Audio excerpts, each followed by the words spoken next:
Water quality refers to the chemical, physical, biological, and radiological characteristics of water. It is a measure of the condition of water relative to the requirements of one or more biotic species and or to any human needs or purposes. It is most frequently used by reference to a set of standards against which compliance generally achieved through treatment of the water can be assessed. The most common standard used to assess water quality relate to the health of ecosystem, safety of human contact, and drinking water. Water quality testing is an important part of environmental monitoring. When the water quality is poor, it affects not only aquatic life but the surrounding ecosystem as well. This section details all of the parameters that affect the quality of water in the environment. A parameter is a numerical or other measurable factor forming one of a set that defines a system or sets the conditions of its operation. These properties can be physically, chemical, or biological factors. Physical properties of water quality includes temperature and turbidity. Chemical characteristic involves parameters such as pH and dissolved oxygen. Biological indicators of water quality includes algae and phytoplankton. These parameters are relevant not only to surface water studies of the ocean, lakes, and rivers, but to the groundwater and industrial processes as well. Why is water quality so important? Only 3% of the world's water is sustainable for drinking, 2% of which is found in glaciers and ice. So in reality, only 1% of the Earth's water is accessible and portable. The majority of the human body is comprised of water. Water is important to daily life. Quality drinking water is important to our health and well-being. We use water daily throughout our homes for cooking, cleaning, bathing, laundry, and a host of other purposes. Water is critical to most items we purchase and consume in one way or another.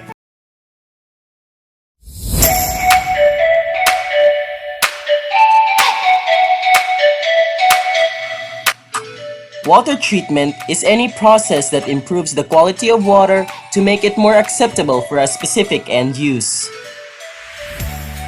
There are two types of water treatment facilities: drinking water and waste water.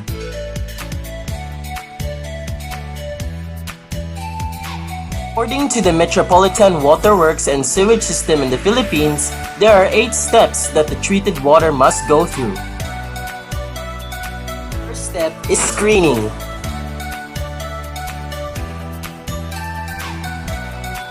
Surface water often contains large debris such as sticks, logs, leaves, fish, and trash.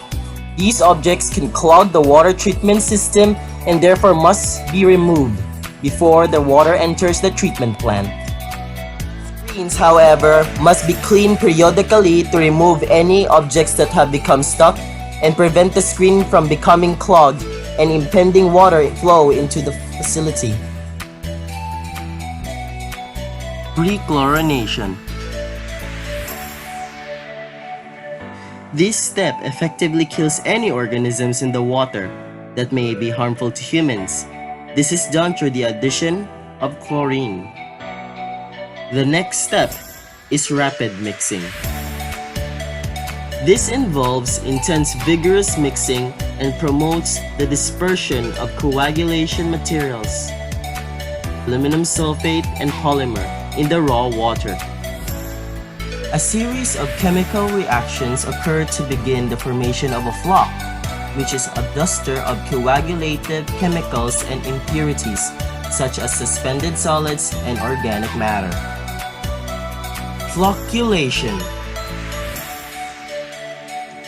The larger particles continue to combine or flocculate into much larger and heavier particles. These particles become too heavy to float and begin to sink and settle. Coagulation. Aluminum sulfate is added to the water entering the plant.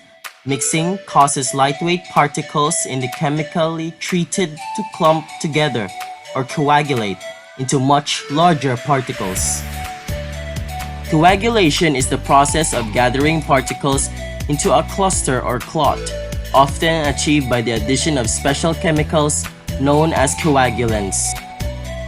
Next, we have sedimentation. Other suspended insoluble particles such as sand and dirt are often small enough to pass easily through the screens. Therefore, these particles must be removed from the water by another process known as sedimentation. Now we have filtration. Water containing solid impurities is passed through a porous medium, typically layers of sand and gravel pieces. The solids formed from precipitation get stuck in the pores and are thus removed from the water as it passes through the porous medium. Lastly, we have disinfection. Serious health threats are posed not by chemicals, but by infectious organisms such as bacteria in the water. Chlorine is a major disinfectant that is affordable and kills most of the serious disease-causing bacteria in the water.